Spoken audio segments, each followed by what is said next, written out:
Bwana Yesu asifiwe, mtu wa Mungu. Karibu sana katika kipindi kizuri kabisa cha Safari ya Injili. Mambo fulani yanayoendelea kwa watumishi wa Mungu, hasa wachungaji, mitume, manabii, wananyosheana sana vidole kuhusiana na mtumishi mwenzie.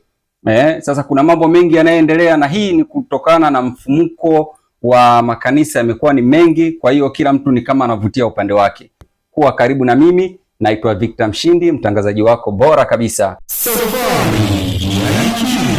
Niko na mtumishi wa Mungu kutoka kwenye kanisa zuri kabisa, ambao atajitambulisha anaitwa nani, lakini anahudumu katika kanisa lipi na liko sehemu gani, ili atuelezee kiundani kuhusiana na mada hii. Karibu sana mtumishi wa Mungu. Asante Bwana Victor, nafurahi pia kwa kunitembelea siku ya leo. Mimi kwa majina naitwa mtu wa Mungu Geoffrey kutoka kanisa la Tanzania Christian Revival Church. Makao makuu ya kanisa letu ni yuko Dar es Salaam Mabibo Lelini, chini ya askofu wangu anaitwa Lugano Letaka. Ndio. Tunatamani kujua, kuna watu kadhaa, watumishi wa Mungu kadhaa ambao wanasema huu wito niliupata, nilikutana na Yesu ndotoni, nilikutana naye live. Kuna jambo fulani ambalo kama lilimtokea akapata ile nguvu ya kusema ngoja na mimi niwe na huduma. Vipi kuhusiana na wewe? Ulikutana na Yesu sehemu gani? Ona Victor, unajua kati ya sarakasi nyingi za watumishi wa Mungu zinaanzia hapo. Wengine wanasema hivyo hivyo. Anyway, kama mimi sitaki niseme kama wao wanavyosema. Naam. Lakini labda niseme wito wa huduma ni Mungu anamuita mtu. Naam. Na wito wa kiungu una namna mbalimbali. Kuna mtu ameitwa kuwa daktari.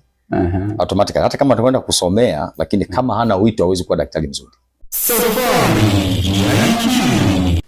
Tuje sasa kwenye mada yetu nzuri kabisa ambayo imekuwa inasumbua sana jamii kuhusiana na kunyosheana vidole.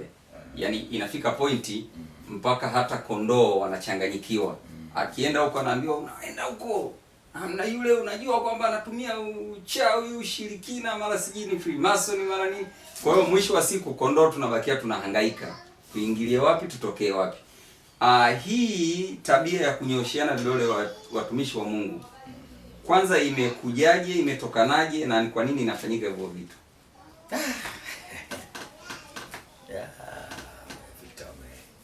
Umeingia mahali pamoja ndio fulani hivi. Tata sana ile. Naam. Si unanielewa vizuri Bwana Victor? Yaani sisi watumishi wa Mungu tumeacha nafasi zetu ili tunabaki tushambuliane.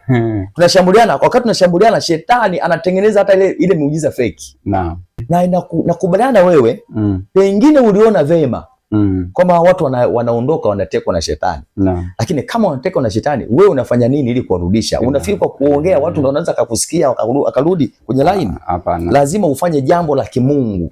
Hilo utakaolifanya ndio lete udhihirisho ya kwamba kweli una Mungu, ili kuudhoofisha ule muujiza wa shetani, ili muujiza wa Mungu ufanyaje?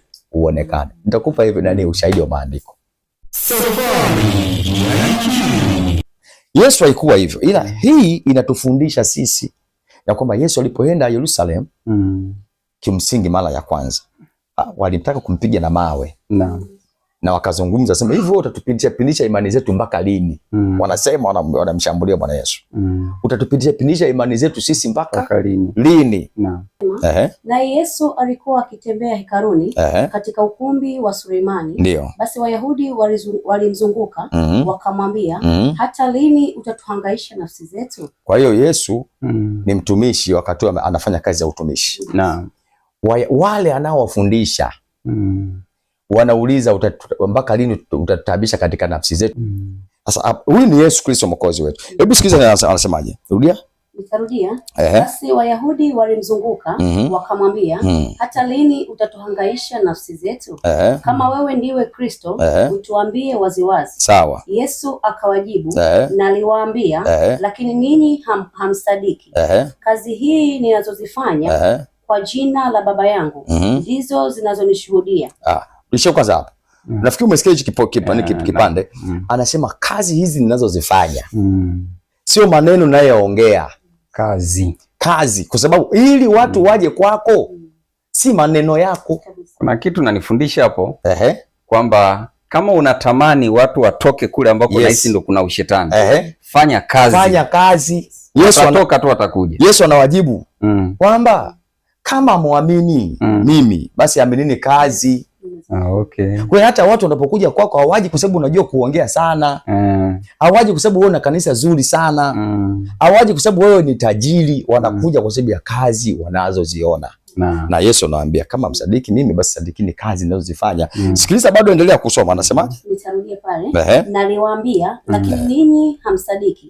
Kazi hizi ninazozifanya kwa jina la Baba yangu ndizo zinazonishuhudia. Kwa hiyo tushuhudiwe na kazi. Na kazi. Sio kwamba yani sisi tujiite. Kwa mfano leo kuna kazi kizungumkuti sana kwenye mtandao.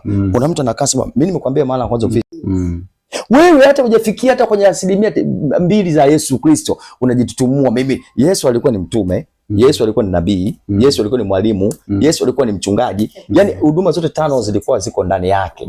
Lakini hata siku moja hakujitutumua mimi ni mtume na nabii. Na hapa anatufundisha kazi nifanyazo ndizo ziwashuhudiazo. Leo haziko hizo, haiko hiyo kitu. Tumejawa na maneno mengi kuliko kazi. Tumalize, endelea kusoma. Mstari wa 26 Biblia inasema lakini ninyi hamsadiki. Lakini ninyi hamsadiki. Kwa sababu hammo miongoni mwa kondoo wangu. Kondoo wangu waisikia sauti yangu, nami nawajua, nao wanifuata. Sawa. Yani kama mimi nimeitwa na Mungu, wewe hata useme vipi, huwezi kuwapokonya washirika waliopo mikononi mwangu eti wakaja kwako. Huwezi, kwa sababu Mungu amenipa, ni wangu, na nimepewa kwa sababu ile neema ambayo Mungu, sio kama neema yangu, neema ambayo Mungu aliweka ndani yangu kwa ajili ya watu.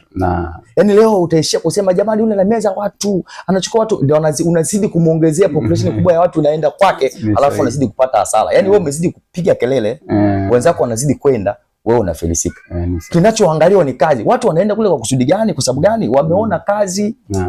Kwa hiyo sasa Yesu anazungumza, anasema kwamba kutokana na kazi nilionayo, hao watu nilionao, niliopewa na Baba, huwezi kunipokonya. Neno hili ukae ukijua shetani analitumia na Mungu pia analitumia.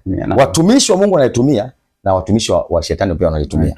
Sasa sisi hatupasi kukaa kwenye maneno, kwenye debate.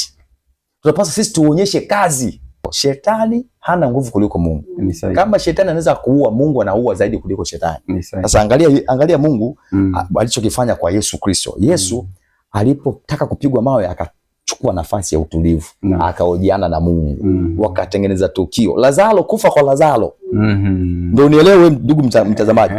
Kufa kwa Lazaro ulikuwa ni mpango wa Mungu, Lazaro afe ili Mungu akajitukuze kwamba mimi nipo Yerusalemu. Ilikuwa na ndio maana ukisoma maandiko Biblia, walipokuja kumletea taarifa Yesu Lazaro anaumwa, akasema ugonjwa huo ni kwa utukufu wa Mungu. Yohana 11 mstari wa 3 anasema, basi wale maumbu wakatuma ujumbe kwake wakisema, Bwana, yeye umpendaye hawezi. Naye Yesu aliposikia alisema, ugonjwa huu si wa mauti. Sio mauti. Maana yake tayari Yesu alishakaa na mama sasa. Kule nimetaka kupigwa na mawe. Sasa tufanyaje? Mungu na Yesu wakakubaliana, hebu Lazaro anapendwa. Wakati Lazaro kwenye ile nchi kwenye Yerusalemu anapendwa. Yesu na Mungu wakasema ili sasa waone sisi ni wakuu kuliko wanavyofikiria, tumkamate yule mtu pendwa kwao. Wakamweka chini. Anaumwa, lakini angalia Yesu anachojibu, anasemaje? Ugonjwa huu si wa mauti. Sio mauti. Bali ni kwa ajili ya utukufu wa Mungu. Bali kwa ajili ya utukufu wa Mungu. Ili mwana wa Mungu atukuzwe. Ili mwana wa Mungu atukuzwe katika huo. Wewe mchungaji unanisikiliza, mtume, nabii, unafanya nini ambacho kitadhihirisha ukuu wa Mungu ili Mungu atukuzwe kuhusu wewe? Amina. Yani lazima ujiulize maswali. Yani usibaki tu kwamba kuelewa vizuri hapo. Yani usibaki tu kwamba huyu anaiba watu. Watu wanapotea. Jamani, hapana. Unaona Yesu alichokifanya, alifukuzwa. Alitaka kupigwa na mawe. Lakini hakupaniki. alipata utulivu, akasema sasa nilivyoenda pengine nilikosea, acha niende kwa upya. Alipoenda kwa upya akapata mpango mzuri ili Mungu atukuzwe. Akasema lazima tufanye jambo ambalo kwao lazima liwatingishe. Mtu wa Mungu, fanya kitu ambacho kitatingisha ulimwengu. Na kiwa ni kwa ajili ya mapenzi ya Mungu. Usifanye kitu kwa ajili ya kwako wewe. Fanya kitu kwa ajili ya utukufu wa nani? Wa Mungu. Ila lazima kifike hatua kitingishe dunia ama ulimwengu. Yerusalemu ilitingishwa. Lazaro amekata moto. Kafa. Yesu anapelekewa taarifa na mtu apendwaye na Yesu. Anasema ugonjwa huu sio wa mauti bali kwa utukufu wa Mungu. Sasa swali, je, Lazaro alikufa akufa? Yaani swali, Lazaro alikufa akufa? Yesu anasema kama ugonjwa sio mauti, alikuwa anamaanisha atakufa lakini nitaenda kumuinua ili watu waamini nguvu za nani? Za Mungu. Mchungaji, sikiliza, acha maneno. Nabii, acha maneno, rudi kwa nafasi yako.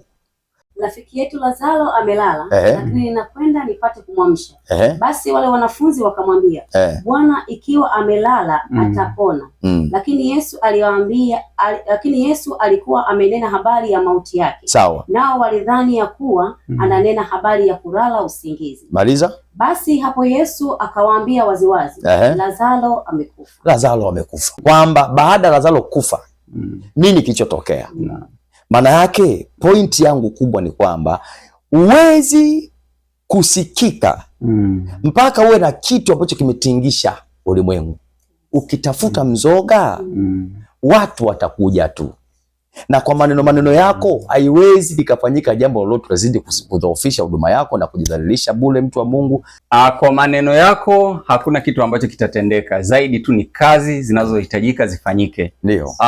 Ulikuwa na mimi Victor Mshindi, mtangazaji wako katika kipindi hiki kizuri kabisa cha Safari ya Injili. Tutakuja tena kwa mara nyingine na kwa siku nyingine kwa ajili ya kuendeleza huu mjadala mzuri kabisa na mtumishi wa Mungu. Amina. Geoffrey Mbawala. Mungu akubariki sana kwa ufafanuzi wako mzuri. Pia na wewe unayo nafasi ya kucomment chochote ambacho umekisikia. Wewe unaonaje? Unaweza kucomment chochote kile unachojisikia. Na kuna mengine unahitaji ufafanuzi zaidi wa kimaandiko, lakini pia wa kitumishi, unaweza kaacha swali hapo. Nikutakie tu wakati mwingine, tukutane tena muda mwingine. Asante sana.